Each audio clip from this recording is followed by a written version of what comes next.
지금 당장 숨통을 트지 못하면 저하가 위험합니다. 떼국물 흐르는 거지 소녀의 손이 떨리고 있었습니다. 그 손에 쥐어진 것은 어머니의 유품, 낡은 은비녀 하나. 그리고 그 비녀 끝은 지금 이 나라 임금의 목을 향하고 있었습니다. 사람들로 가득 찬 장터 한복판, 선비 차림의 사내가 목을 부여잡고 쓰러졌습니다. 얼굴빛은 순식간에 흑자색으로 변했고 숨소리는 끊긴 듯 했지요. 바로 그때 누더기를 걸친 거지 소녀. 서리가 군중을 가르며 뛰어들더니 품속에서 은비녀를 꺼냈습니다. 전현을 당장 잡아라! 감히 임금님의 옥체에 칼을 겨누다니! 아비규환의 장터. 피가 은비녀를 타고 흘러내리는 순간 아무도 몰랐습니다. 이 한 번의 침이 한 사람의 목숨만이 아니라 궁궐에 도살인 거대한 음모를 깨뜨릴 첫 번째 방아쇠가 될 줄은. 사연 시작 전 구독 한 번만 눌러주신다면 그곳으로 행운이 가득 깃들기를 바라겠습니다. 그날 한양의 북촌 장터에는 유난히 사람들이 많았습니다. 솥뚜껑 위에서 지글지글 익어가는 빈대떡 냄새가 코끝을 찌르고 남사당패의 꽹과리 소리가 하늘을 찌르던 어느 뜨거운 오후였습니다.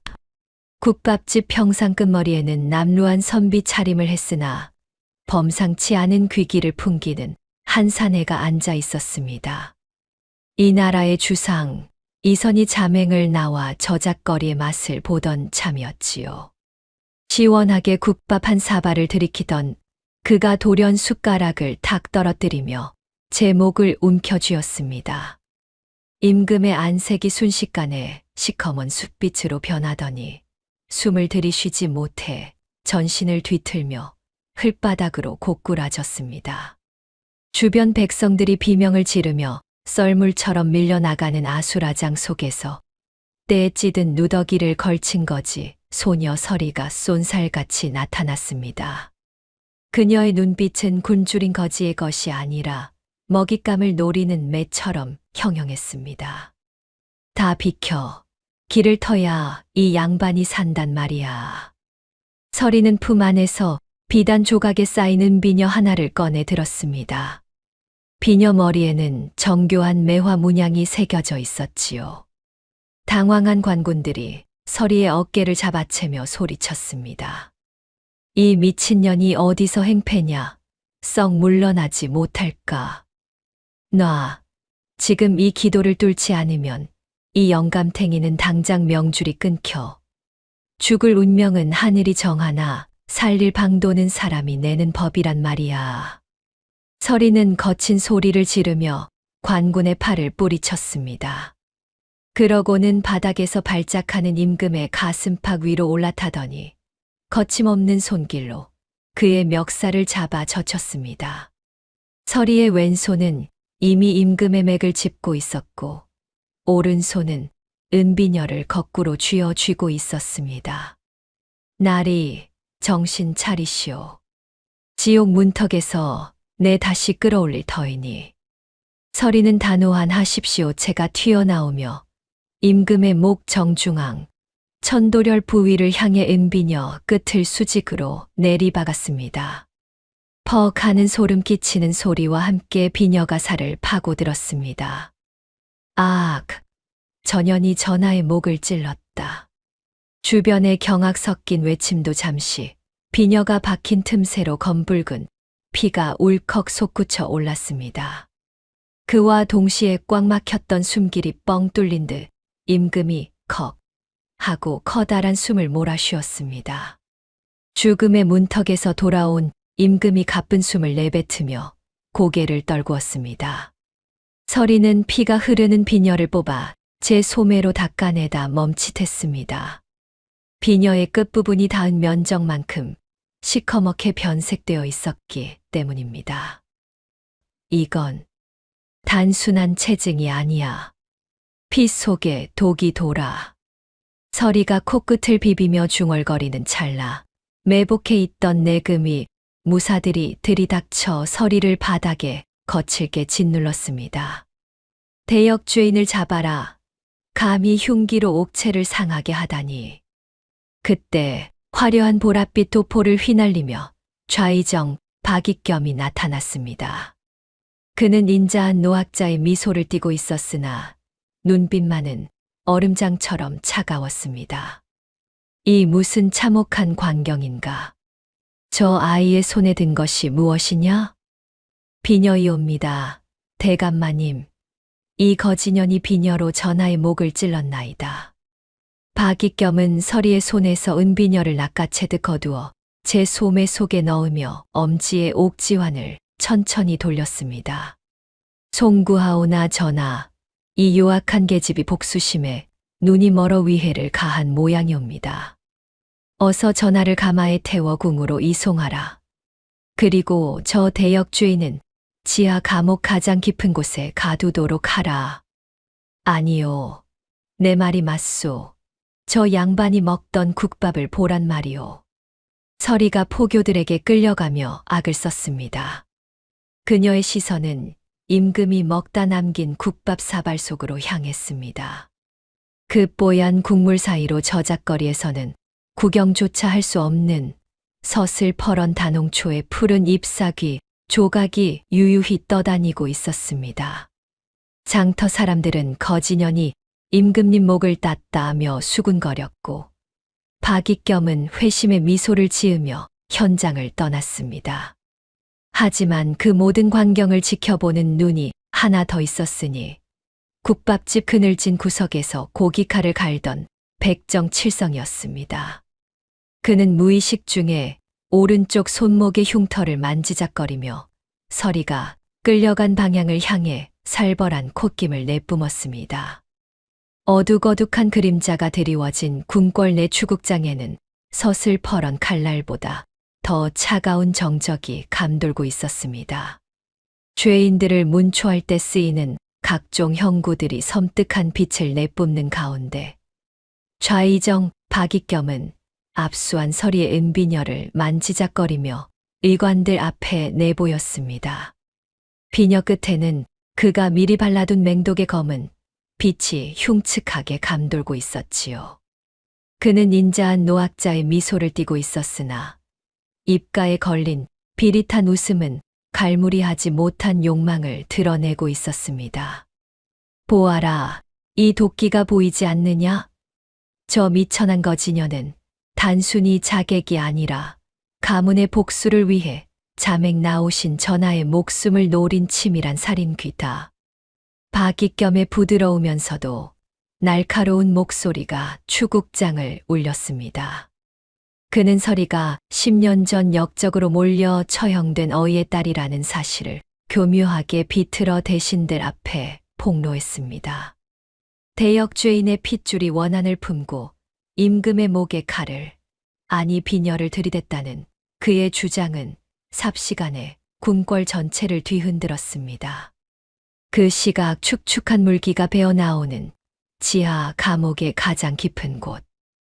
서리는 차가운 쇠사슬에 묶인 채 바닥에 흙 위에 임금의 목 구조를 그리고 있었습니다. 간수의 눈을 피해 오른손 검지와 중지로 자신의 왼손 맥을 짚어보던 서리의 눈빛이 매섭게 빛났습니다. 체에서 막힌 게 아니야. 기도를 타고 내려간 게 아니라 이미 피 속에 숨어 있었어. 그 푸른 약초 찌꺼기. 분명 아버지가 말씀하셨던 단홍초가 분명해. 서리가 코끝을 살짝 비비며 혼잣말을 짓씹을 때 저작거리의 백정칠성은 난장판이 된 국밥집 주변을 이 잡듯 뒤지고 있었습니다. 칠성은 쓰러진 평상 밑바닥, 구석진 틈새에서 서리가 눈여겨보았던 푸른 약초 조각 하나를 찾아냈습니다. 그는 그것을 조심스레 집어들며 자신의 숫돌 밑에 깊숙이 숨겼습니다. 칠성의 손목에 새겨진 내금이 시절의 흉터가 파르르 떨리며 살기를 내뿜었습니다. 감히 네 집 자식인 줄 알고 건드려. 이놈들, 내 칼이 고기만 써는 줄 알았더냐. 한편 궁궐 침전에서는 박익겸이 의식은 찾았으나 독 기운으로 실어증 증세를 보이는 임금 이선에게 바짝 다가앉아 있었습니다. 박익겸은 엄지에 낀 최고급 옥지환을 소리 없이 돌리며 서리를 당장 처형해야 한다는 상소를 들이밀었습니다. 송구하오나 전하, 민심이 흉흉하옵니다. 저 요악한 계집의 목을 쳐서 종묘사직의 기강을 바로잡으시옵소서. 이 모든 것이 소신이 나라를 걱정하는 충정에서 비롯된 것이옵니다. 어서 수결을 내리시지요. 박익겸은 예의 바르게 허리를 숙였으나 그의 눈은 임금의 떨리는 손가락 끝을 집요하게 쫓고 있었습니다. 하지만 임금은 대답 대신 박익겸의 소매 끝에서 풍기는 미세한 약취를 맡으며 깊은 눈으로 그를 응시할 뿐이었습니다. 다음 날 열린 국문장, 칼을 쓴 채 끌려 나온 서리는 박익겸을 향해 고개를 꼿꼿이 쳐들었습니다. 주변의 위압적인 분위기에도 서리의 기세는 꺾이지 않았습니다. 나으리, 거짓말을 하려거든 앞뒤나 맞추시오. 비녀 전체가 아니라 끝부분만 검게 변색된 것은 임금님의 피 속에 이미 독이 있었다는 명백한 증거가 아니면 무엇이란 말이오. 서리의 단호한 외심에 박익겸의 눈썹이 미세하게 꿈틀거렸습니다. 그는 당황함을 감추려는 듯 옥지환을 거칠게 돌리더니 도리어 눈웃음을 지으며 상대의 어깨를 가볍게 토닥이는 신용을 했습니다. 허허, 미천한 것이 감히 위아래도 모르고 지저대는구나. 전연의 혀를 뽑아 다시는 망언을 내뱉지 못하게 하라. 집행관들이 뜨겁게 달군 인두를 들고 다가오는 절체절명의 순간, 침전에서 임금의 급한 전교가 도착했습니다. 실어증에 걸려 말 한마디 못하던 임금이 내관을 통해 서면으로 명을 내린 것이었습니다. 그 아이를 처형하지 말고 이녀로 가식하여 과인의 곁에 두라. 내 병증을 가장 잘 아는 자이니 목숨으로 보필하게 하라. 박익겸은 예상치 못한 임금의 결단에 경악하며 어깨를 파르르 떨었습니다. 그는 물러나자마자 자신의 신복인 기미상궁을 불러 은밀히 명령했습니다. 임금의 수라에 들어가는 단홍초의 양을 늘려라. 이번에는 숨통이 아니라 심장을 멈춰야 할 것이다. 실패한다면 내년에 목숨 또한 없을 줄 알아라. 어둠이 내린 궁궐 뒷벽, 칠성은 백정들이 고기를 베고 남긴 표식으로 단홍초 세 글자를 깊게 새겨 서리에게 위험 신호를 보냈습니다. 의녀복을 입고 임금의 침소에 들던 서리는 그 글자를 포착하고 눈을 가늘게 떴습니다. 방 안으로 들어서자 박익겸의 옷소매에서 풍기던 그 고약한 향기가 향로 연기 속에 섞여 서리의 코끝을 찔렀습니다. 나으리, 향기가 참으로 고약합니다 그려. 사람을 살리는 약취가 아니라 속을 썩이는 악취가 진동을 하니 말이옵니다. 서리는 박익겸을 향해 천연덕스럽게 미소를 지어 보이며 임금의 맥을 짚기 위해 손을 뻗었습니다. 이제 궁궐의 깊은 밤은 죽이려는 자와 살리려는 자, 그리고 그 사이에서 진실을 밝히려는 자들의 숨 막히는 전쟁터가 되었습니다. 이 구름 뒤로 숨어버린 궁궐의 밤은 평소보다 더 깊고 무거웠습니다. 수라간 뒤편 퇴선간 주변에는 은밀한 긴장감이 감돌았지요. 의녀복을 입은 서리는 어둠 속에 몸을 숨긴 채 방금 임금의 저녁 수라를 물려 나온 기미상궁의 뒤를 매서운 눈으로 쫓았습니다. 상궁은 주변을 연신 두리번거리며 무언가를 소매 속에 황급히 감추고 있었는데 그 손끝이 마치 낙엽처럼 파르르 떨리고 있었습니다. 서리는 그 모습에서 어린 시절 아버지가 장터 약방에서 해주셨던 말씀을 떠올렸습니다. 서리야, 의원은 환자의 입이 아니라 눈빛을 먼저 보아야 한다. 사람의 말은 속일 수 있어도 공포에 질린 눈빛은 결코 진실을 숨기지 못하는 법이거든. 서리는 소리 없이 상궁의 뒤를 밟아 우물가까지 따라붙었습니다. 상궁이 주변에 아무도 없는 것을 확인하고는 소매 안에서 검게 변한 은수저를 꺼내 필사적으로 물에 씻어내려 하던 바로 그 순간이었습니다. 상궁마님, 은이 그리도 시커멓게 죽었으니 물로 씻는다고 제 빛깔이 돌아오겠습니까? 어둠 속에서 불쑥 들려온 서리의 목소리에 김이 상궁은 비명을 지르며 은수저를 떨어뜨렸습니다. 이게 어느 안전이라고.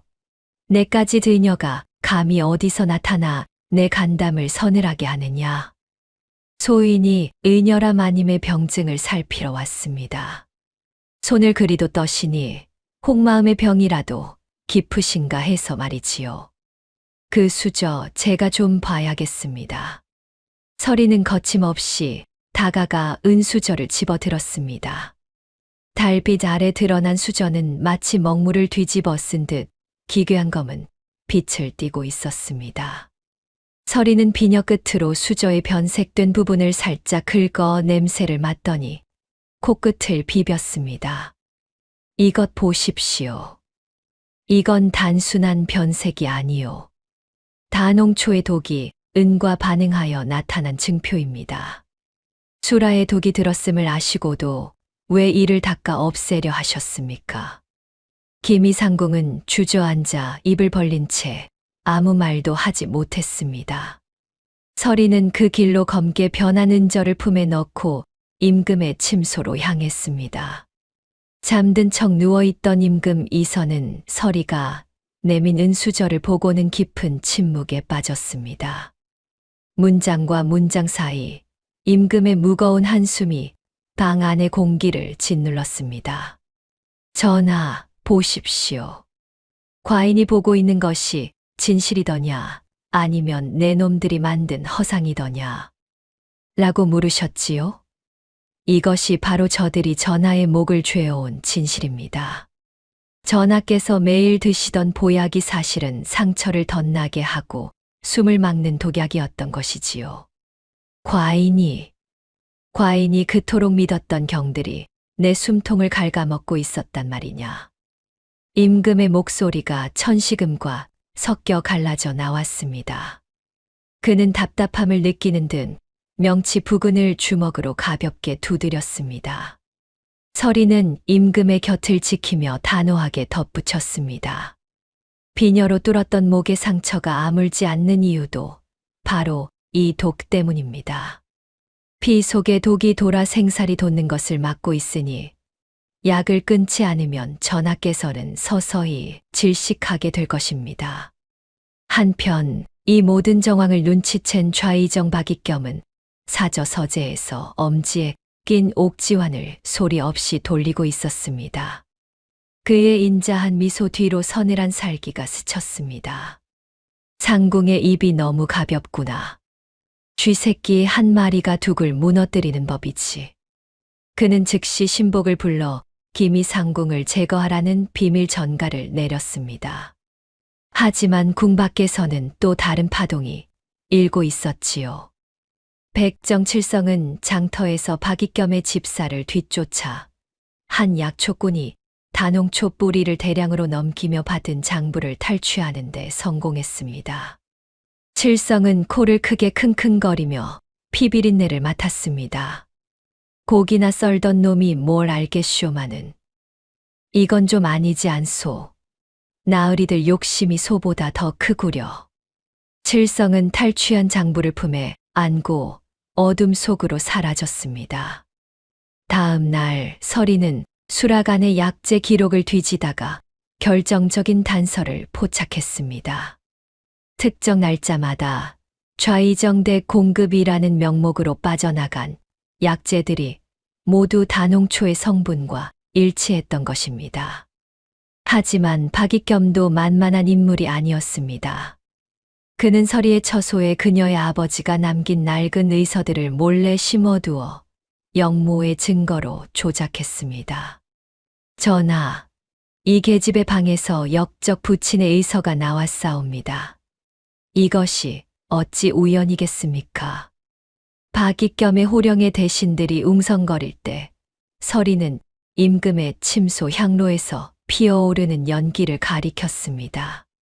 대감, 의서가 증거라면 이 향로에서 나는 고약한 냄새는 무엇입니까? 사람을 살리는 향이라 속이고 밤새 전하의 패를 망가뜨린 이 연기가 바로 살아있는 증거 아닙니까? 서리의 기지에 임금은 마침내 신뢰를 보냈습니다. 임금은 칠성을 궁궐 호위무사로 잠입시키는 비책을 승인하며 서리에게 힘을 실어주었습니다. 박익겸은 임금의 병세가 호전되려 하자 초조함을 느끼고 마지막 무리수를 던졌습니다. 도성에 역병이 돌고 있다. 궁궐을 폐쇄하고 그 누구의 출입도 금하라. 가짜 소문을 퍼뜨려 임금을 고립시키려는 박익겸의 음모가 궁궐을 안개처럼 휘감기 시작했습니다. 하지만 서리는 은비녀를 손목에 매게 대어보며 차갑게 미소 지었습니다. 이제 누가 진짜 역병이고 누가 진짜 의원인지 가려낼 시간이 다가오고 있었기 때문입니다. 도성 전체에 역병이 돌고 있다는 흉흉한 소문이 안개처럼 궁궐 담장을 넘어온 뒤로 대궐 안의 공기는 마치 숯불을 피운 듯 매캐하고도 무거워졌습니다. 임금의 침소인 강령전 주위에는 내금이 군복을 입었으나 눈빛만은 살기로 번득이는 박익겸의 사병들이 겹겹이 포위망을 구축했지요. 그 삼엄한 정적 속에서 임금 이선은 초점 없는 눈으로 천장을 응시하며 가늘고 거친 숨을 몰아쉬는 연기를 이어가고 있었습니다. 그 곁을 지키는 유일한 그림자는 누더기 대신 의녀복을 갖춰 입은 서리뿐이었습니다. 박익겸은 이제 대세가 제 손안에 들어왔다고 확신한 모양인지 평소보다 훨씬 부드럽고 가식적인 말투로 서리에게 접근해 왔습니다. 그는 인자한 노학자의 미소를 띠고 서리의 어깨를 가볍게 토닥이며 입을 열었지요. 서리, 내 이름이 참으로 곱구나. 내 일찍이 내 아비의 의수를 아꼈으나 운명이 기구하여 그리 된 것이 늘 가슴 한구석에 짐으로 남아 있었느니라. 이제 그만 저작거리의 떼국물을 벗고 내 수양딸이 되어보지 않겠느냐? 내 너를 통해 내 아비의 억울함을 풀어주고 너에게는 부귀공명을 약속하마. 서리는 속이 뒤틀리는 역겨움을 꾹 눌러 참으며 거지 시절 익혔던 천연덕스러운 표정으로 박익겸을 우러러 보았습니다. 오른손 검지와 중지로 제 왼손 손목의 맥을 짚으며 평정심을 유지하려 애쓰는 그녀의 눈빛이 반짝였지요. 아이고, 좌상대감마님 같은 구름 위 분이 저 같은 비렁뱅이 쥐새끼를 딸로 삼아주신다니. 이거야말로 가문의 영광입니까? 아니면 개천에서 용이 아니라 이무기가 나는 일입니까? 좋습니다. 아버지가 못다 이룬 꿈을 대감마님 곁에서라면 이룰 수 있을 것 같구려. 서리는 박익겸의 제안을 넙죽받는 척하며 그의 사저로 초대받았습니다. 화려한 기와지붕 아래 비단 도포를 입은 양반들이 오가는 그곳은 피비린내 나는 궁궐과는 전혀 다른 세상 같았지요. 박익겸이 잠시 자리를 비운 사이 서리는 서재 구석에서 타오르는 화로를 유심히 주목했습니다. 서리는 고양이처럼 소리 없이 다가가 화로 속에서 아직 형체가 남은 종이 조각 하나를 잽싸게 낚아챘습니다. 그것은 반쯤 탄 밀서의 조각이었습니다. 서리는 그 탄 자국 너머로 10년 전 자신의 아버지를 역적으로 몰아넣었던 밀고자들의 명단과 함께 박익겸의 옥지환 인장이 선명하게 찍혀 있는 것을 발견했습니다. 서리는 코끝을 실룩이며 분노를 사겼습니다. 이 영감탱이가 우리 아버지를 죽인 몸통이었구나 하는 확신이 비수처럼 가슴에 박혔지요. 그 무렵 백정칠성은 내금이 경사의 군복을 훔쳐 입고 궁궐 담벼락 밑을 서성이고 있었습니다. 그는 코를 크게 킁킁거리며 권례의 감도는 비릿한 살기를 감지했습니다.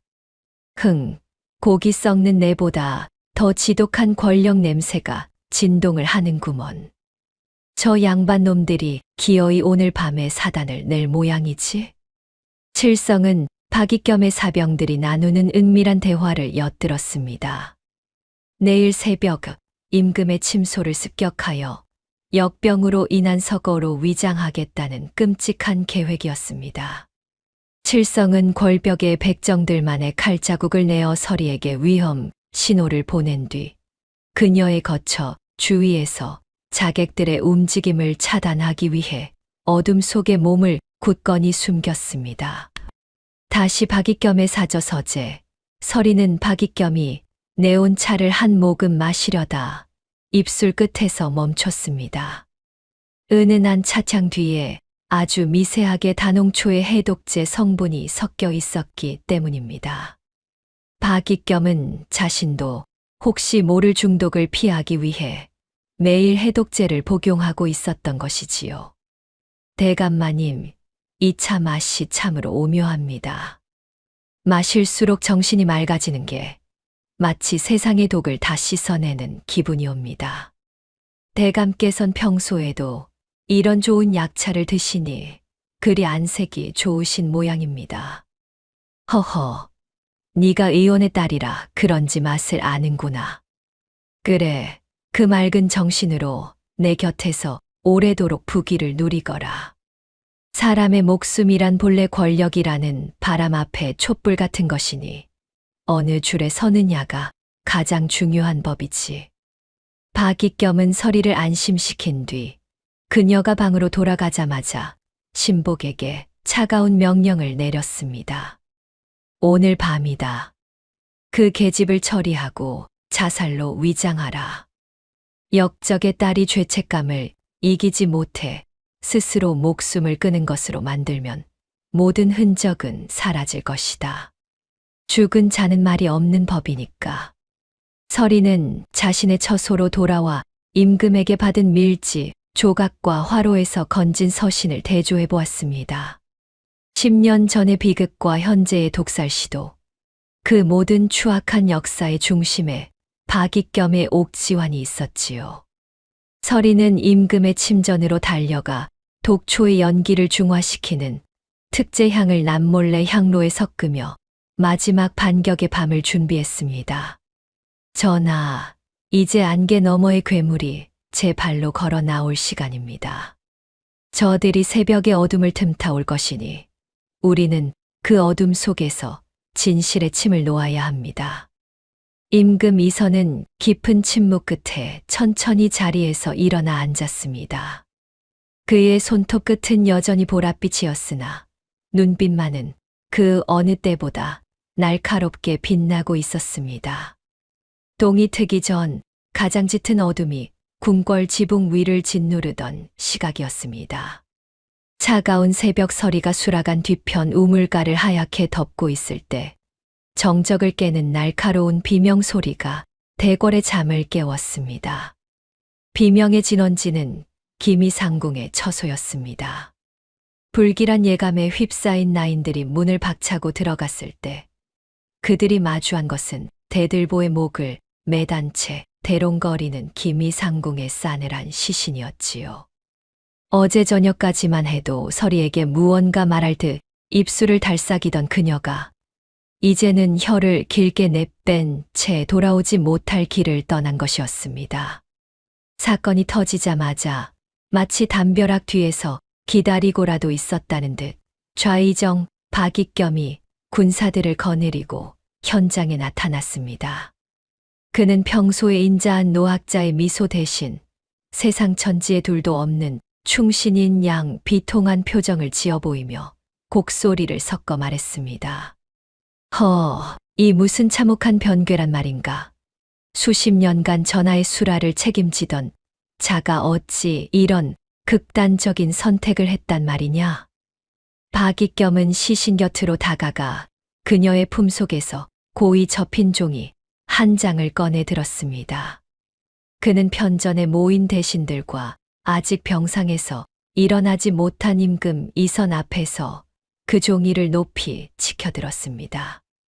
그의 목소리는 부드러우면서도 날카로운 비수가 되어 공기를 갈랐지요.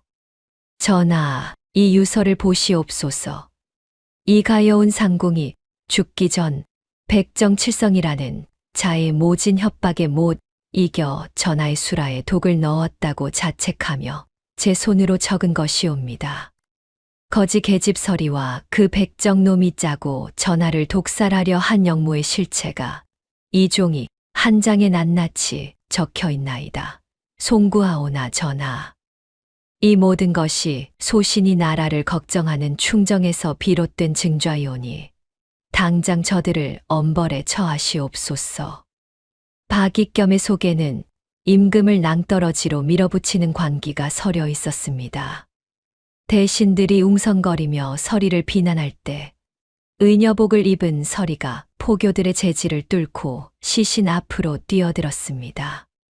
서리는 시신의 목덜미와 손끝을 유심히 살피더니 박익겸이 든 유서를 향해 코끝을 실룩이며 비릿한 웃음을 지었습니다. 나으리, 참으로 기묘한 일이옵니다.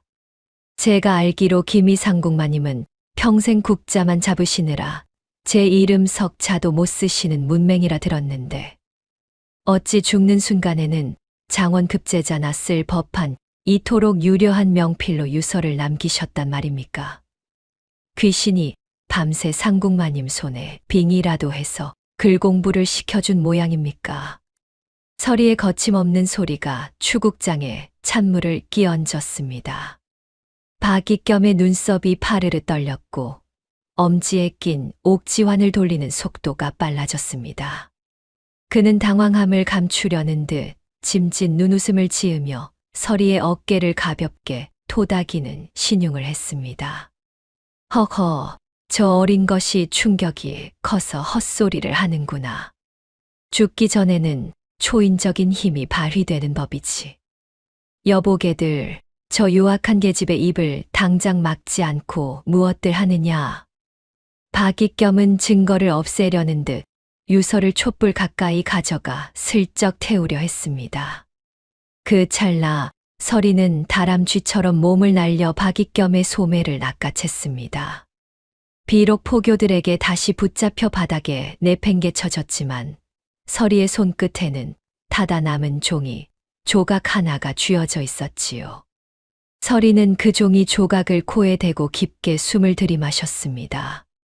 대감, 이 먹 향기가 참으로 익숙합니다 그려. 일반 저작거리에서 쓰는 싼 구석 먹이 아니라 오직 좌상 대감의 서재에서만 풍기던 그 귀한 당묵의 향기가 아닙니까? 상궁마님이 죽기 전 대감 댁 서재에서 먹을 가라 이 유서를 썼단 말입니까? 아니면 대감께서 직접 써서 마님 품에 넣어주신 것입니까? 서리의 서슬퍼런 일침에 박익겸의 인자하던 안색이 순식간에 악귀처럼 변했습니다. 그는 저 계집을 당장 지하 감옥 가장 깊은 곳에 쳐넣어라 라고 사효를 지르듯 호령했습니다. 서리가 포교들에게 질질 끌려가는 와중에도 그녀는 시신의 손톱 밑을 마지막으로 훑었습니다. 그곳에는 아주 미세한 보라색 가루가 끼어 있었지요. 서리는 담장 너머에서 상황을 지켜보던 백정칠성을 향해 목이 터져라 외쳤습니다. 칠성 아저씨, 상궁마님 손톱 밑에 보라색 꽃가루가 있소. 단홍초에 수술이 묻은 곳을 찾아야 해. 그곳이 범인의 소굴이야. 칠성은 소리 없이 고개를 끄덕이며 어둠 속으로 몸을 숨겼습니다. 그는 상궁의 처소 뒷문에서 박익겸의 신복이 흘리고 간 특유의 문양이 새겨진 비단 단추 하나를 발견하고는 코를 크게 킁킁거렸습니다.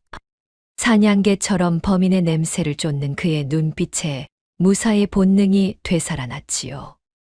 한편 편전에서는 박익겸의 압박을 견디다 못한 임금 이선이 갑자기 소리를 내며 검붉은 피를 토했습니다. 임금의 전신이 뒤틀리며 바닥으로 쓰러지자 대신들은 비명을 질렀습니다.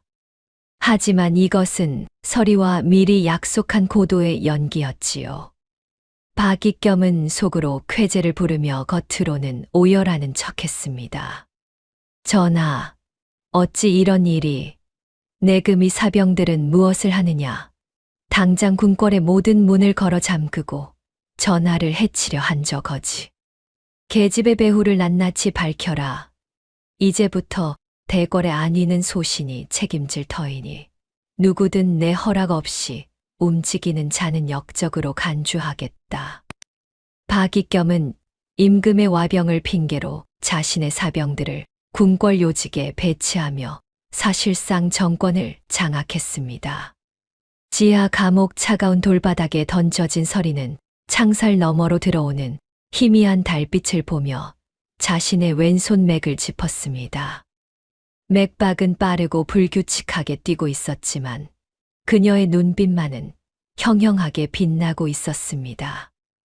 영감탱이, 당신이 만든 그 가짜 유서가 당신의 목을 조르는 밧줄이 될 것이요. 진실은 때로 피를 흘려야 비로소 하얗게 드러나는 법이니까. 박익겸은 승리를 확신하며 자신의 비밀방에서 임금의 옥새를 위조하는 작업을 마무리했습니다. 그는 사행 집행관에게 비밀 전가를 보냈습니다. 내일 새벽 닭이 울기 전 서리의 목을 쳐서 모든 진실을 영원히 땅속에 묻어버리라는 명이었지요. 권력의 비정한 칼날이 서리의 목을 향해 다가오는 참혹하고도 긴 밤이 깊어가고 있었습니다. 달빛조차 참아들지 못하는 지하 감옥의 가장 깊은 구석, 이른바 먹방이라 불리는 그곳은 찌든 곰팡이 냄새와 앞서 죽어나간 이들의 원한 서린 냉기만이 가득했습니다. 서리는 두꺼운 쇠사슬에 양 손목이 묶인 채 차가운 돌벽에 기대어 앉아 있었지요.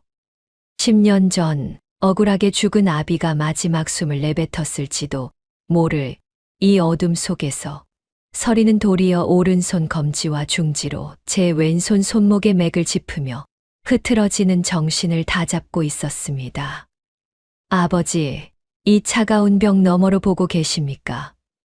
아버지가 가르쳐 주신 의술이 사람을 살리는 칼이 아니라 저들의 목을 죄는 밧줄이 되어야 할 텐데 세상이 참으로 무겁기만 합니다, 그려.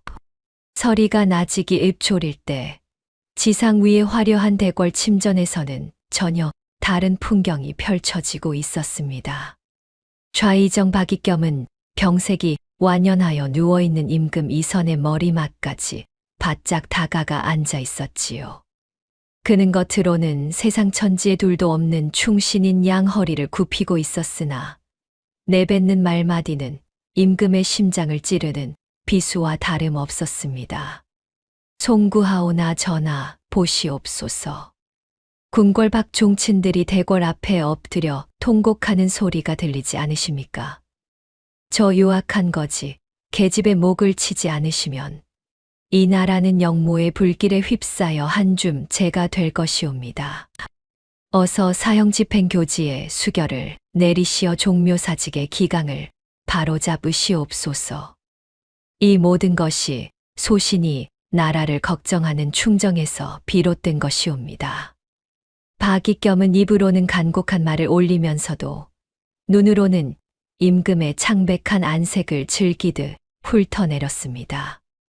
그의 손가락은 엄지에 낀 최고급 옥지환을 소리 없이 그러나 아주 빠르게 돌리고 있었지요. 권력을 향한 그의 탐욕이 그 작은 옥반지 속에서 소용돌이치고 있었습니다.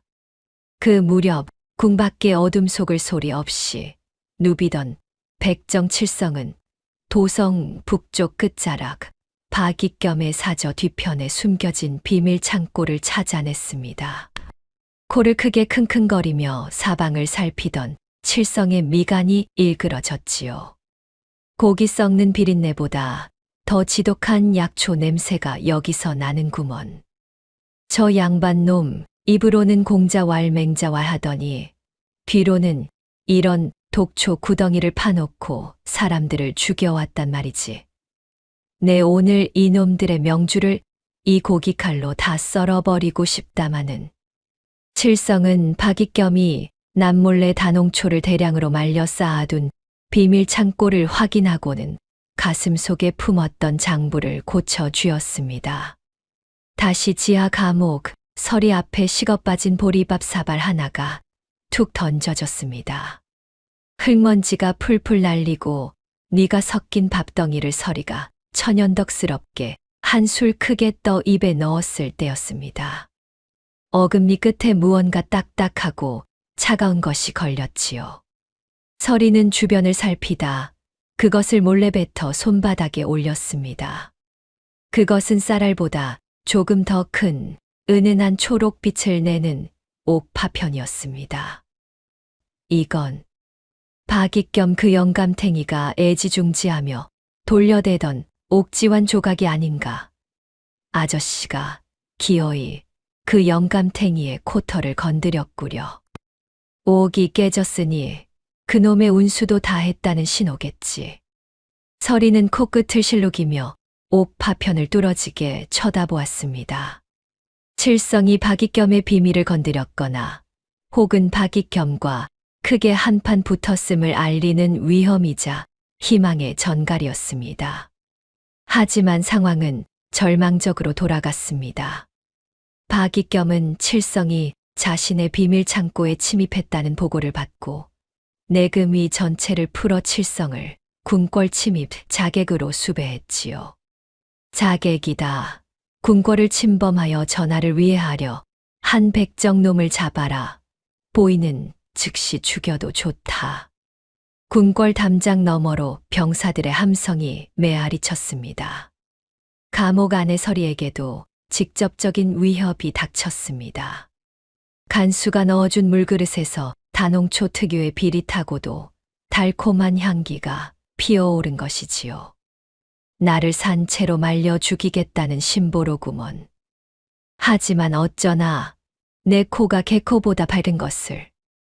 이따위 물을 마시고 죽을 만큼 내가 허투루 살진 않았단 말이야. 서리는 물 한 모금 마시지 않고 그릇을 조용히 엎어버렸습니다. 그녀의 목은 타들어갔지만 눈빛만은 더욱 형형하게 빛났습니다. 편전에서는 임금 이선이 박익겸이 내민 교지를 앞에 두고 마지막 투쟁을 벌이고 있었습니다.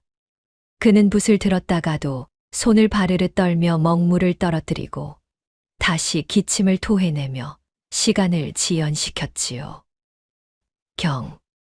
경의 뜻은 알겠으나 내 눈이 침침하여 글자가 보이지 않는구나.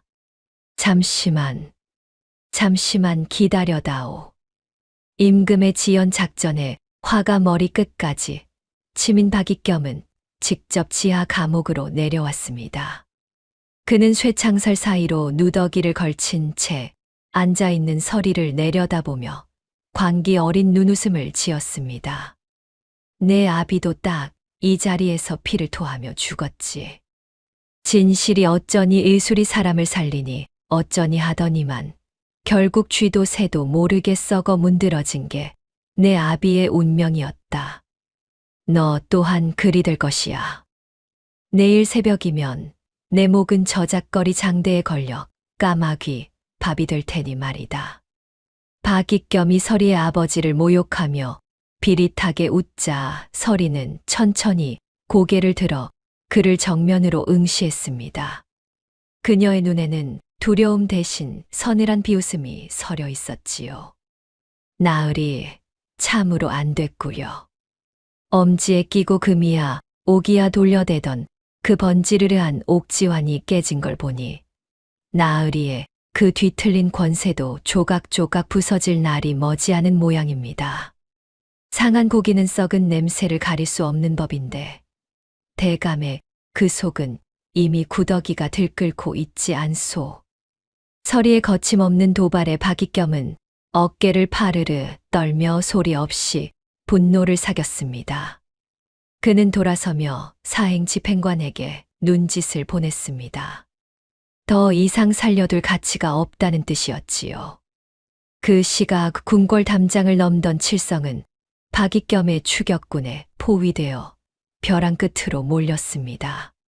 사방에서 날카로운 화살이 비 오듯 쏟아지는 가운데 칠성은 단홍초 거래 장부가 든 보따리를 제 가슴에 단단히 묶었습니다. 이 장부가 세상 밖으로 나가야 우리 꼬맹이가 살고 전하가 산다. 내 오늘 고기 대신 이 몸뚱이를 던져 진실을 구하겠노라. 칠성은 거침없이 절벽 아래 시커먼 강물 속으로 몸을 던졌습니다. 그가 사라진 수면 위로 차가운 달빛만이 부서졌지요. 감옥 안 사형을 알리는 새벽 종소리가 궁궐의 정적을 찢으며 울려 퍼지기 시작했습니다. 서리는 담담하게 제 저고리 고름을 찢었습니다. 그리고는 손가락 끝을 물어맺힌 피와 바닥에 검은 흙을 섞어 돌벽 위에 마지막 유언을 써 내려갔습니다. 사람을 죽이는 것은 독이지만 나라를 죽이는 것은 침묵이다. 내 아비의 의술은 살림이었으나 너희의 권력은 살인이로다. 비록 몸은 쇠사슬에 묶여 있었으나 서리의 영혼만은 그 어느 때보다 자유롭게 비상하며 최후의 시간을 맞이하고 있었습니다. 사형을 알리는 새벽 종소리가 궁궐의 무거운 공기를 찢고 지하 감옥까지 스며들었습니다. 서리의 목을 치기 위해 파견된 사형 집행관들이 쇠창살 문을 열었을 때 그들의 눈앞에는 담담히 저고리 고름을 찢어 유언을 남기던 소녀가 아닌 서슬퍼런 눈빛의 포식자가 앉아 있었습니다. 집행관들이 서리의 어깨를 거칠게 잡아 끌려던 그 순간 천장 부근 어두운 환기구 구멍에서 거대한 그림자 하나가 짐승처럼 뛰어내렸습니다. 이게 웬 놈이냐? 자객이다. 집행관들의 비명은 채 이어지지 못했습니다. 복면을 쓴 채 나타난 백정칠성이 우람한 체구를 날려 집행관들의 명치를 가볍게 쳐서 제압했기 때문이지요. 절벽 아래 강물로 뛰어들었던 칠성은 죽음의 문턱에서 살아 돌아와 기어이 약속을 지키러 나타난 것이었습니다. 칠성은 부상당한 어깨에서 피를 뚝뚝 흘리면서도 품 안에서 무언가를 꺼내 서리의 발치로 힘껏 던졌습니다. 꼬맹이, 이거 없어서 서운했지. 내 아비의 혼이 담긴 물건이니 꽉 쥐어라. 그것은 박익겸이 증거물로 챙겨두었던 서리 아버지의 매화 문양은 비녀였습니다.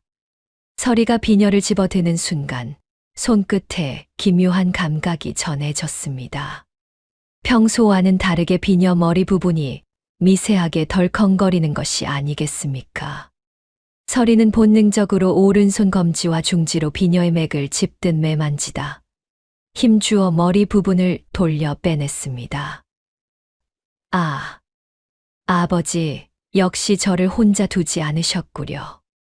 비녀의 빈속에서 말려 나온 것은 10년 전 아버지가 박익겸의 배신을 예견하고 적어둔 단홍초의 독성을 중화하는 비방과 박익겸의 죄를 밝힐 비단 조각이었습니다.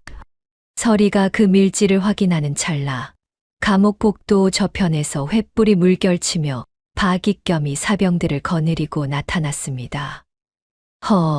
백정놈이 제 발로 무덤을 찾아왔구나. 여봐라, 저 대역죄인들과 자객을 한꺼번에 베어버려라. 오늘 이 감옥을 저들의 공동묘지로 만들어주마. 박익겸의 말은 사라지고 관기에 젖은 명령만이 복도를 울렸습니다. 칠성은 서리를 제 등 뒤로 숨기고 백정 시절 숫돌에 갈고 갈았던 단도를 뽑아 들었습니다. 나으리들 고기나 썰던 놈이 뭘 알겠쇼마는. 이 칼이 사람 살에 닿으면 고기보다 더 부드럽게 썰린다는 건 잘 압니다요. 어디 한번 들어와 보시게. 칠성은 달려드는 사병들의 옷소매와 칼집만을 귀신같이 베어내며 그들의 진로를 방해했습니다. 서리는 그 틈을 놓치지 않았습니다. 그녀는 은비녀를 거꾸로 쥐고 사병대장의 목 급소인 아문혈을 정확히 찔렀습니다.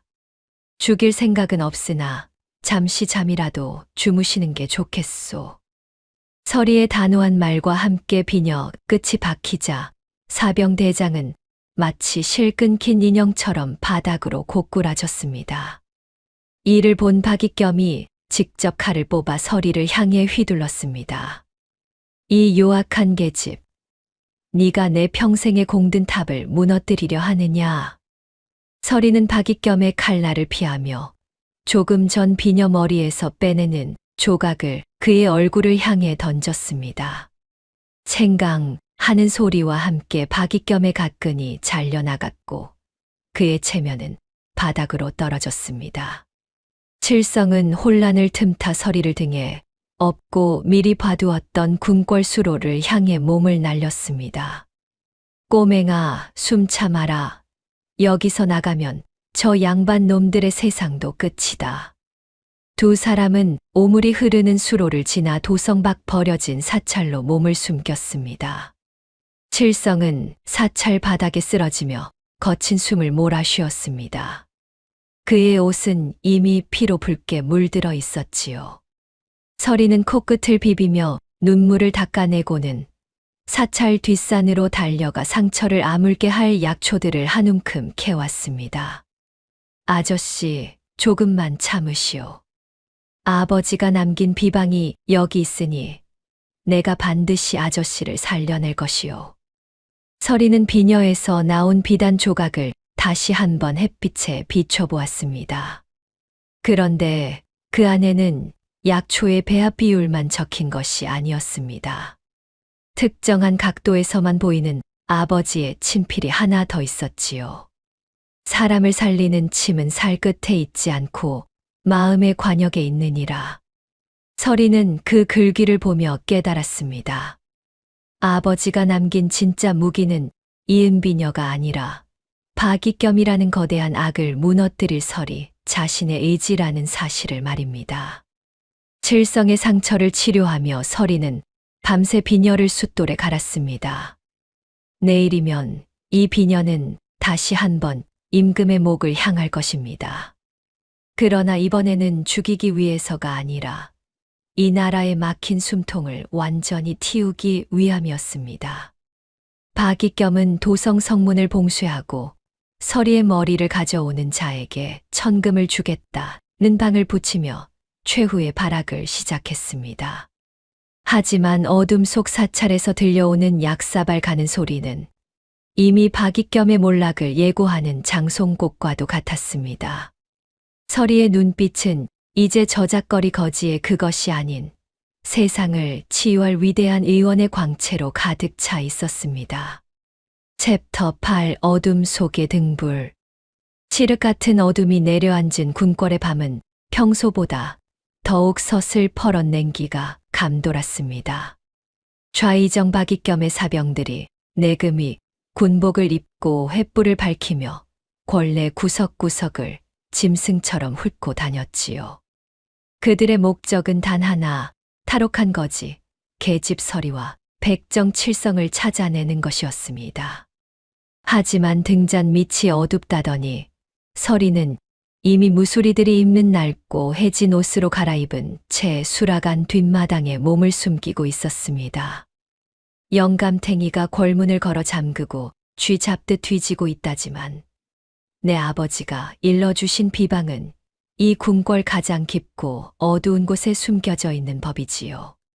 서리는 코끝을 실룩이며 수라간 장독대 뒤편을 향해 고양이처럼 발을 옮겼습니다. 죽은 기미 상궁이 마지막 순간 서리의 손바닥에 손가락으로 몰래 남겼던 글자는 바로 장이었습니다. 서리는 수백 개에 달하는 장독대를 하나하나 훑어가다 가장 구석지고 냄새가 고약하여 사람들의 발길이 닿지 않는 오래된 장아찌 단지 앞에 멈춰 섰습니다.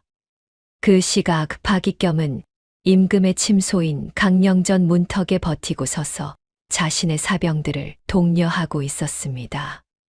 그는 인자한 노학자의 미소를 완전히 지워버린 채 엄지에 낀 옥지환이 빠져나간 자리를 연신 만지작거리며 살기를 내뿜었지요.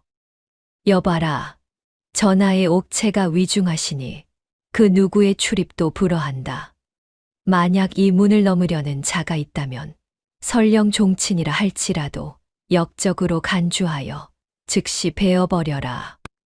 박익겸의 부드럽던 말은 이제 왕을 겁박하는 칼날이 되어 휘둘러지고 있었습니다. 침전 안에서는 임금 이선희 서리가 미리 일러준 대로 심박을 늦추는 비방의 약을 마신 채 산 송장처럼 누워 마지막 승부의 시간을 기다리고 있었지요. 다시 수라간 뒷마당, 서리는 소매를 걷어붙이고 가장 낡은 단지 밑바닥에 흙을 파헤치기 시작했습니다. 손톱에 검은 흙이 끼고 땀방울이 턱끝으로 떨어졌지만 서리는 멈추지 않았지요. 마침내 단단한 무언가가 손끝에 걸렸습니다. 그것은 기름종이에 겹겹이 쌓여 봉인된 작은 책자였습니다. 찾았구려. 기미상궁마님이 목숨과 맞바꾼 게 바로 이것이었단 말이지. 서리가 떨리는 손으로 책자를 펼치자 그 안에는 박익겸이 매달 상궁을 협박하여 수라에 넣게 한 독초의 양과 그 대가로 지불한 뇌물 목록이 깨알같이 적혀 있었습니다. 뿐만 아니라 박익겸의 친필 인장이 찍힌 비밀 서신들까지 고스란히 담겨 있었지요. 그것은 박익겸이라는 거대한 거미가 짠 욕망의 거미줄을 한 번에 끊어낼 수 있는 천금 같은 증거였습니다. 그때였습니다. 수라간 입구에서 요란한 발소리와 함께 횃불 세례가 쏟아졌습니다. 박익겸의 신복들이 수라간을 샅샅이 뒤지기 시작한 것이지요. 여기도 뒤져라. 쥐새끼 한 마리 빠져나가지 못하게 항아리를 다 깨부숴서라도 찾아내. 사병들의 거친 발길질에 아까운 항아리들이 깨지며 비릿한 장 냄새가 진동을 했습니다. 서리는 책자를 품속 깊숙이 넣고 벽장 뒤로 몸을 피했습니다. 위기의 순간 궁궐밖 도성 한복판에서 거대한 불길이 치솟아 올랐습니다. 백정칠성이 박익겸의 비밀 약초 창고에 불을 질러 연기를 피워 올린 것이었습니다. 불이야. 좌상대감댁 약초 창고에 불이 났다. 궁궐을 지키던 병사들의 시선이 일제히 궐 밖으로 쏠린 틈을 타 서리는 연기 자욱한 수라간을 빠져나왔습니다. 그녀는 미리 약속된 장소에서 임금의 전담 내관을 만났습니다. 공공, 여기 상궁마님이 남긴 증거와 우리 아버지가 비녀 속에 숨겨두셨던 밀지가 있소. 이걸 전하께 전하시오. 이제 저들의 목을 칠 마지막 칼은 전하의 손에 달렸소. 서리는 내관에게 책자를 전달하며 단호한 말로 당부했습니다. 내관은 서리의 형형한 눈빛에 압도된 듯 고개를 끄덕이며 어둠 속으로 사라졌지요.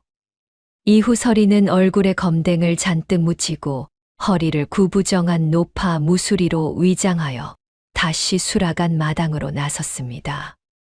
박익겸이 직접 칼을 들고 수라간의 무수리들을 한 명씩 대조하며 다가오고 있었지요. 그는 서리의 바로 옆을 지나치며 그녀의 어깨를 가볍게 쳤습니다. 이 노인네는 무엇을 하는 자냐? 고개 좀 들어보아라. 서리는 천연덕스럽게 콜록거리며 쉰 목소리로 대답했습니다. 아이고, 대감마님. 불구경 났다고 해서 소치나 닦으러 가던 참입지요. 이 늙은이가 대감마님 귀한 얼굴을 어찌 감히 쳐다보겠사옵니까? 서리의 능청스러운 연기에 박익겸은 혀를 차며 발길을 돌렸습니다. 그가 돌아서는 순간 서리는 눈을 가늘게 뜨며 그의 뒷모습을 노려보았습니다. 임금은 내관으로부터 증거물을 전해받고 서리가 지시한 대로 가사 상태에 빠지는 약을 마셨습니다. 이제 궁궐에는 임금이 서거하셨다는 비보가 울려 퍼질 차례였습니다. 서리는 궐 밖으로 빠져나와 숲속에서 기다리던 칠성과 합류했습니다. 두 사람은 서로의 무사함을 확인하며 짧은 미소를 나누었지요. 꼬맹아, 이제 준비는 끝났나? 그렇소, 아저씨. 이제 저 양반놈이 스스로 왕이 되려 하는 그 순간, 우리가 준비한 가장 날카로운 침을 놓아줄 때요. 장터의 해질녘 풍경을 등진 채 서리는 아버지가 남긴 은비녀를 햇빛에 비춰보았습니다.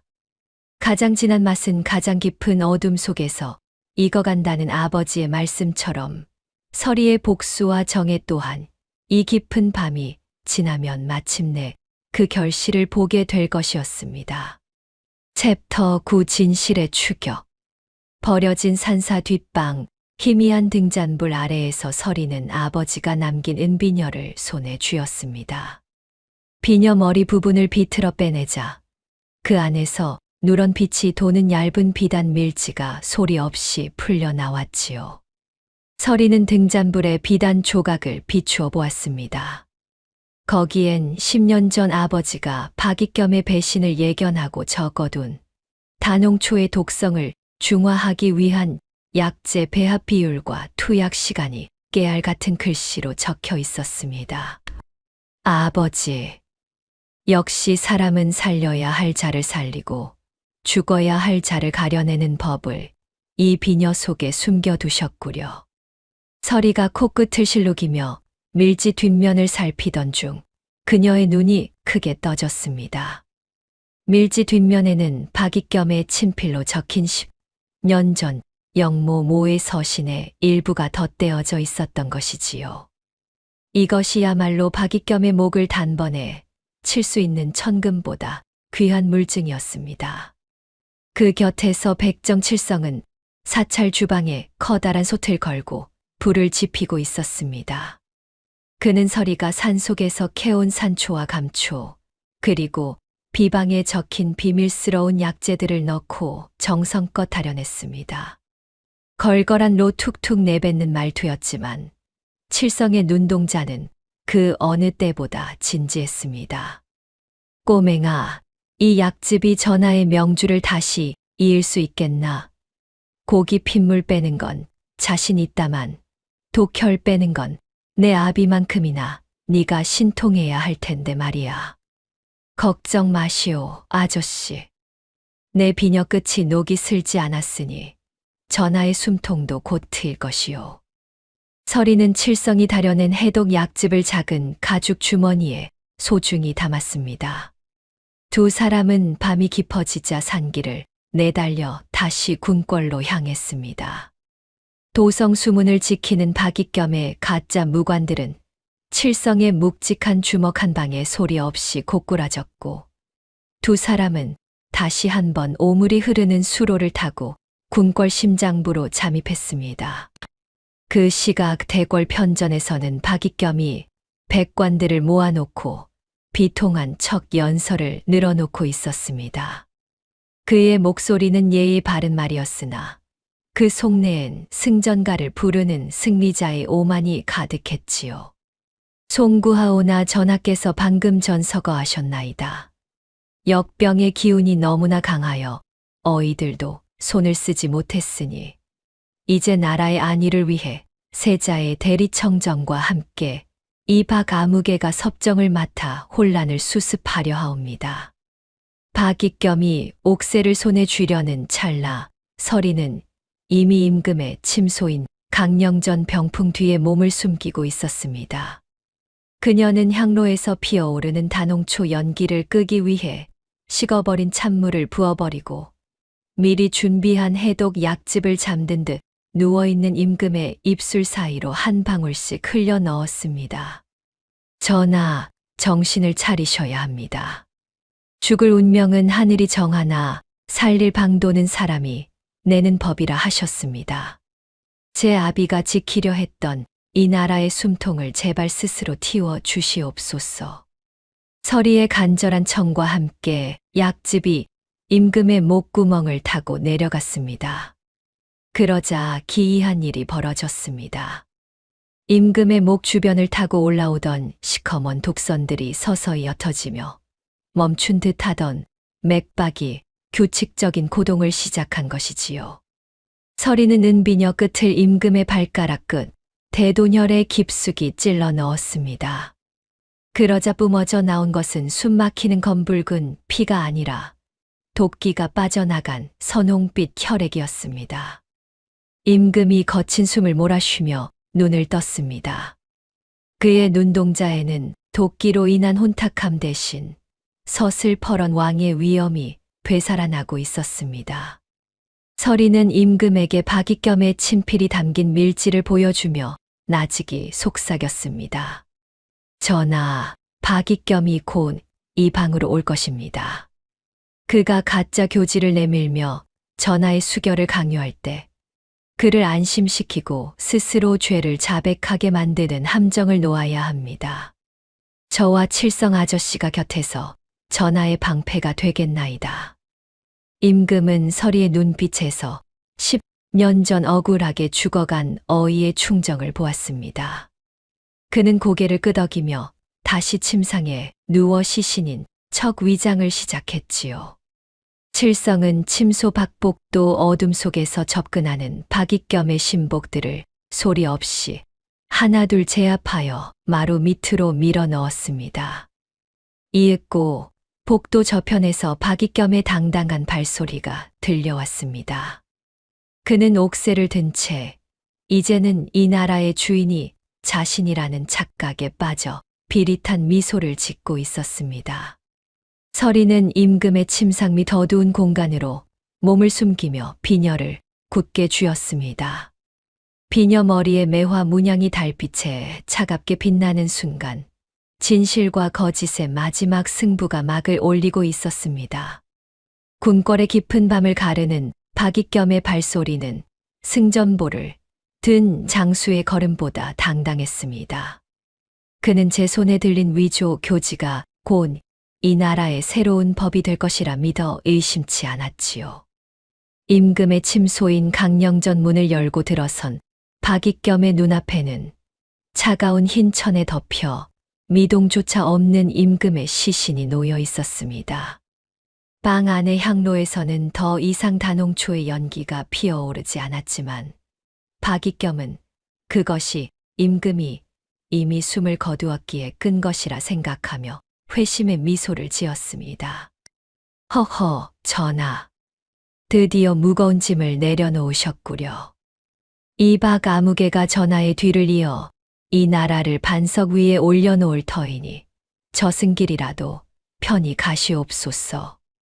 박익겸은 시신 앞에 서서 마치 살아있는 사람에게 건네든 나직이 읊조렸습니다.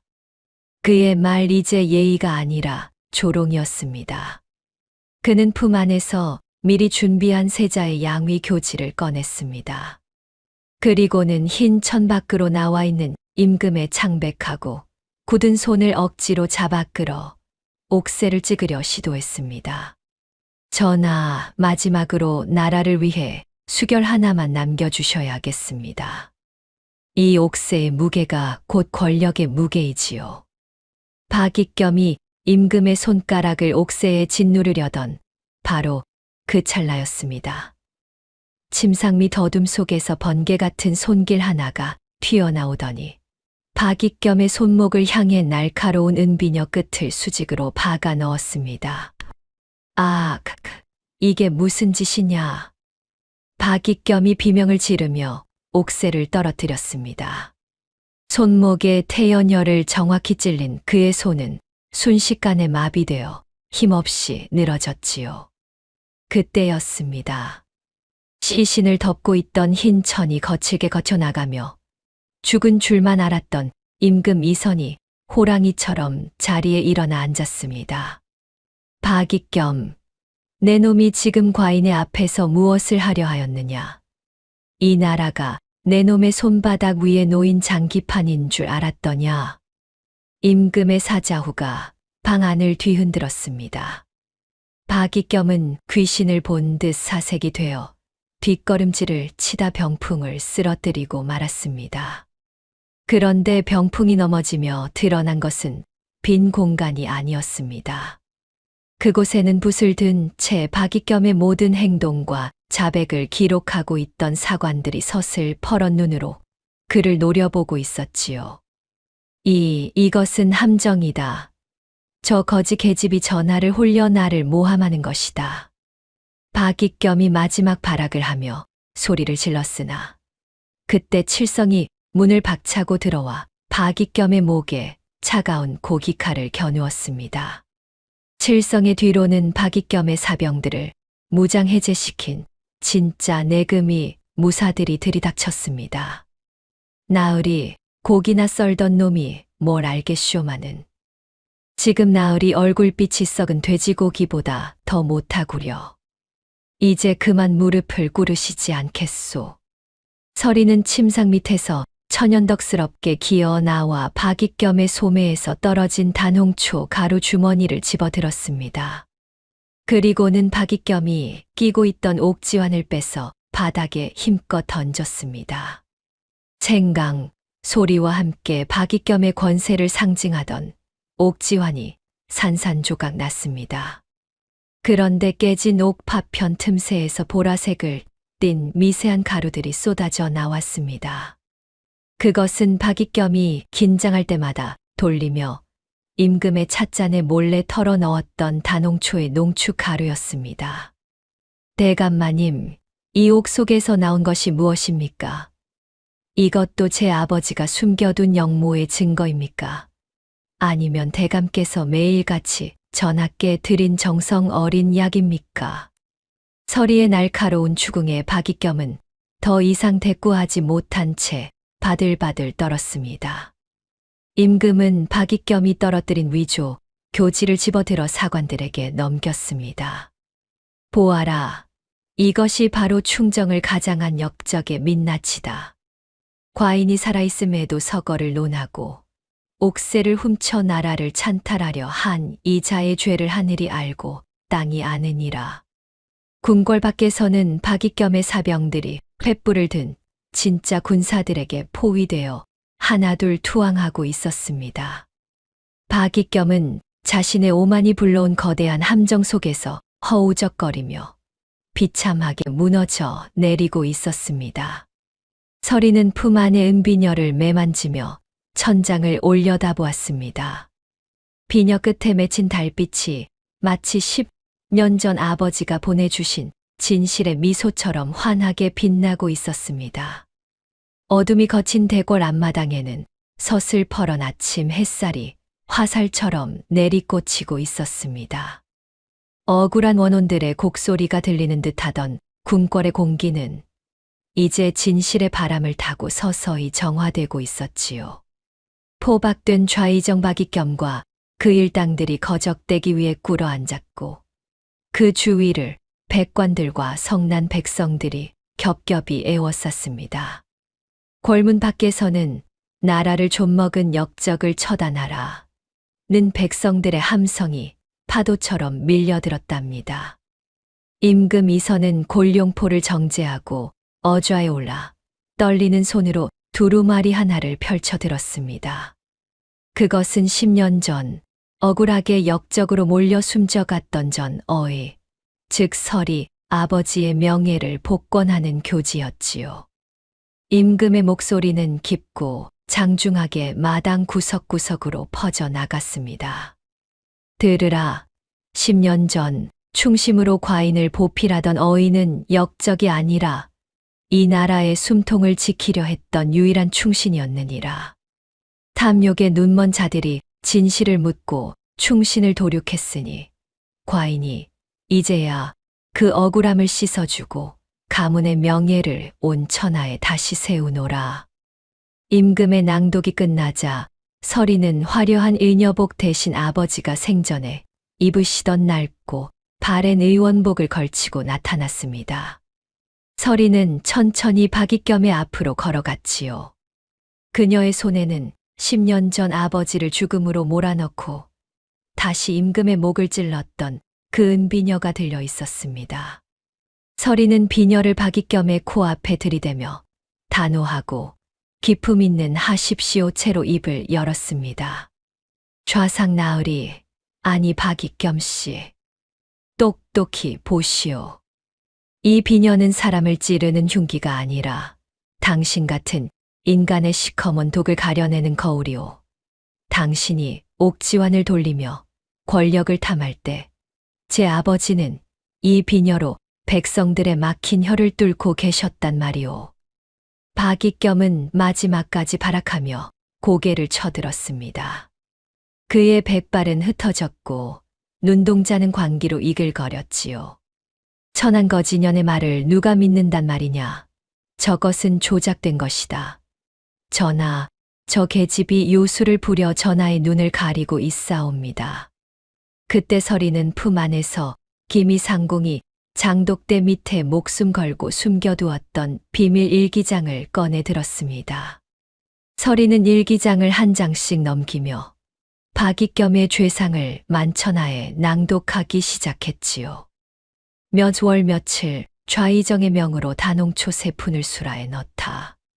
그 대가로 은자 100냥을 받다. 몇 월 며칠 임금의 병세가 호전되자 좌의정이 직접 찾아와 상궁의 목에 칼을 겨누고 독의 양을 늘리라 협박하다. 대감, 이 글씨가 누구의 것인지, 그리고 이 옆에 찍힌 인장이 누구의 것인지 아직도 모른다. 발뺌하시겠소. 서리의 폭로가 이어질수록 박익겸의 얼굴은 잿빛으로 변해갔습니다. 백성들은 담장 너머로 썩은 채소와 돌덩이를 던지며 분노를 쏟아냈지요. 칠성은 박익겸의 가슴팍을 발로 차 바닥에 굴복시키며 그가 숨겨두었던 단홍초 거래 장부와 위조된 옥새를 임금의 발치에 바쳤습니다. 나으리, 고기나 썰던 놈이 뭘 알겠쇼마는. 지금 나으리가 흘리는 그 눈물은 참회의 눈물이 아니라 다 잡은 권력을 놓친 악마의 눈물이구려. 이제 그만 가시는 게 어떻겠소? 임금은 차갑게 내려다보며 마지막 판결을 내렸습니다. 평소 인자하던 임금의 눈에는 서늘한 심판자의 광채가 서려 있었지요. 박익겸은 들어라. 너는 권력으로 사람을 사고 도구로 왕을 죽이려 하였다. 내 놈에게 사약은 너무나 과분한 자비로다. 너를 사형에 처하는 대신 네가 그토록 멸시하던 저작거리로 내모라 평생 백성들의 침을 맞으며 동량을 하게 하는 영구 거렁뱅이 형벌을 내리노라. 네가 가진 모든 재산은 몰수하여 가난한 백성들을 위한 약방을 세우는 데 쓸 것이다. 박익겸은 관복이 갈갈이 찢긴 채 포교들에게 끌려나갔습니다. 평생 최고급 비단만 입고 결벽증처럼 깔끔을 떨던 그가 이제는 자신이 가장 경멸하던 누더기를 걸치게 된 것이지요. 서리는 아버지를 모함했던 판결문과 박익겸의 비밀 서신들을 화로에 던져 넣었습니다. 붉게 타오르는 불꽃 사이로 연기가 되어 날아가는 종이 조각들을 보며 서리는 비로소 참았던 눈물을 쏟아냈습니다. 아버지, 이제 다 끝났습니다. 이제 편히 쉬십시오. 아버지가 남기신 은비녀가 기어이 세상을 구했습니다. 칠성은 내금이 대장의 직함을 되찾아 궁궐 내에 남은 박익겸의 잔당들을 샅샅이 뒤져 감옥으로 압송했습니다. 임금은 어좌에서 내려와 서리에게 다가가 고개를 숙였습니다. 설아, 내 비녀가 나의 숨통을 틔웠을 뿐만 아니라 썩어 문드러져 가던 이 나라에 막힌 숨을 틔웠구나. 과인이 어찌 이 은혜를 다 갚겠느냐. 대궐마당에는 다시금 평화로운 햇살이 가득 찼습니다. 지독했던 독초의 향기는 사라지고 어디선가 불어오는 시원한 바람이 서리의 머리에 꽂힌 은비녀를 가볍게 스치고 지나갔습니다. 진실이 승리하고 악이 단죄받는 참으로 통쾌하고도 눈물겨운 정오의 풍경이었더랍니다. 피바람이 몰아치던 궁궐에도 마침내 고즈넉한 평화가 찾아왔습니다. 지독했던 단홍초의 비릿한 약취는 사라지고 그 자리를 은은한 매화 향기가 대신 채웠지요. 임금 이선은 가장 먼저 서리를 불러 치하했습니다. 10년 전 어이의 억울함을 씻어준 것도 모자라 서리를 조선 최초의 여성 어이로 추대하여 내명부의 수장으로 삼겠다는 파격적인 교지를 내렸답니다. 설아, 이제 너는 더 이상 저작거리를 떠도는 거지가 아니다. 이 나라 최고의 의원이 되어 내 곁에서 백성들의 병을 살펴주지 않겠느냐? 임금은 감사의 표시로 눈이 부시도록 화려한 황금 비녀 하나를 내밀었습니다. 영롱한 보석이 박혀 있어 보기만 해도 그 무게감이 느껴지는 귀한 물건이었지요. 하지만 서리는 그 비녀를 물끄러미 바라보다가 천천히 고개를 가로저었습니다. 전하, 과분한 은혜에 몸둘 바를 모르겠사옵니다. 하오나 이 황금 비녀는 제 머리에는 너무나 무겁고 화려하옵니다. 저는 그저 이 낡은 은비녀 하나면 충분하옵니다. 서리는 소매로 닦아내어 제 빛깔을 찾은 아버지의 은비녀를 만져보았습니다. 피와 독에 얼룩졌던 흔적은 사라지고 이제는 달빛보다 더 맑은 은빛을 내뿜고 있었지요. 서리는 그 비녀를 제 머리에 다시 꽂으며 천연덕스럽게 덧붙였습니다. 이게 제 격에 딱 맞습니다. 보석 박힌 금비녀를 꽂고 있으면 혹여나 누가 훔쳐갈까 무서워 잠도 못 잘 게 뻔하지 않습니까? 저는 그저 사람 살리는 약사발이나 돌리는 게 제일 속 편한 팔자인 모양입니다. 서리는 궁궐의 높은 자리를 뒤로하고 다시 저작거리로 내려갔습니다. 그녀는 아버지가 생전에 꿈꾸셨던 대로 가난한 백성들이 돈 걱정 없이 치료받을 수 있는 작은 약방 살림터를 차렸지요. 약방 문 앞에는 항상 따뜻한 약차를 끓이는 솥이 걸려 있었고 그 냄새는 온 동네를 구수하게 적셨습니다. 백정칠성은 이제 내금이 대장의 화려한 관복을 수시로 벗어 던지고 평복 차림으로 약방을 드나들었습니다. 그는 우람한 팔뚝으로 서리가 시키는 대로 약초를 다듬고 숫돌에 칼을 갈았지요. 꼬맹아, 아니 이제 설 의원님이라고 불러야 하나? 이 약초는 너무 질겨서 고기 썰듯이 썰어야 제맛이 나겠구먼. 아저씨 칼만 휘두르지 말고 정성껏 좀 다듬으시오. 그러다 약초 다 뭉개지면 오늘 저녁은 굶을 줄 아시오. 두 사람의 티격태격하는 소리에 약방을 찾은 환자들은 너털웃음을 터뜨렸습니다. 칠성은 서리의 은비녀 끝이 무뎌질 때마다 정성껏 숫돌에 갈아주며 묵묵히 그녀의 곁을 지키는 든든한 방패가 되어 주었지요. 한편 장터 한복판에서는 매일같이 기이한 구경거리가 펼쳐졌습니다. 누더기를 걸치고 얼굴에 검댕을 잔뜩 묻힌 늙은 거지가 내가 이 나라의 좌상이었다 라고 소리를 지르며 동양 그릇을 내밀었기 때문이지요. 바로 박익겸이었습니다. 하지만 백성들은 그의 말을 콧방귀로 넘기며 썩은 채소나 돌덩이를 던졌습니다. 좌상은 무슨, 내 놈이 좌상이었으면 나는 옥황상제다. 이 나라를 도구로 물들이려던 역적놈이 아직도 정신을 못 차렸구나. 평생 결벽증에 가까울 정도로 깔끔을 떨던 박익겸은 이제 자신이 그토록 멸시하던 오물 속에 뒹굴며 비참한 여생을 보내게 되었습니다. 그것이야말로 죽음보다 더 잔인하고도 공평한 단죄였더랍니다. 임금 이선 또한 약속을 잊지 않았습니다. 그는 보름에 한 번씩 자맹을 나와 서리의 약방을 찾았습니다. 화려한 수라상 대신 서리가 내온 쓰디 쓴 약차 한 잔을 마시며 백성들이 겪는 진짜 고통이 무엇인지 몸소 체험했지요. 전하, 약이 너무 쓰다고 얼굴 찌푸리지 마십시오. 나라를 다스리는 마음도 이 약차처럼 써야 백성들의 입에는 단맛이 도는 법입니다. 서리는 아버지가 남긴 의술을 정리하여 책을 완성했습니다.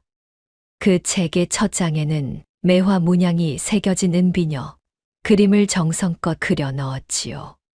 장터의 아이들은 골목을 누비며 노래를 불렀습니다. 은비녀 소녀가 왕의 목을 찔렀네. 독을 빼고 숨을 틔워 나라를 구했네. 서리는 찾아오는 환자들에게 비녀 끝으로 침을 놓으며 항상 이렇게 말했습니다. 병은 몸에 있는 게 아니라 욕심에 있는 법입니다. 마음속에 든 독부터 빼내야 비로소 살 길이 열리는 것이지요. 자, 어떠셨습니까? 은비녀 하나로 세상을 밝힌 서리의 이야기가 여러분의 가슴을 시원하게 뚫어주었나요? 사람은 누구나 욕심이라는 독에 빠지기 쉽지만 서리처럼 맑고 굳은 심지를 지키는 것이 얼마나 귀한지 다시금 깨닫게 됩니다. 우리네 인생도 이와 같겠지요. 때로는 억울하고 힘든 고비가 찾아오기도 하지만 결국 진실은 눈 속에서도 하얗게 피어나는 매화처럼 반드시 드러나기 마련입니다. 오늘 서리가 전해준 그 따뜻하고 강인한 기운이 여러분의 고단한 마음을 포근하게 어루만져 드렸기를 진심으로 바랍니다.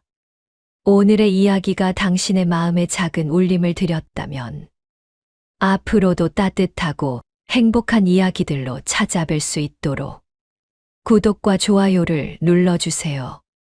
그리고 사연의 주인공을 위한 따뜻한 말씀도 댓글로 부탁드립니다. 당신의 오늘이 인생 최고의 하루가 되길 응원하겠습니다. 감사합니다.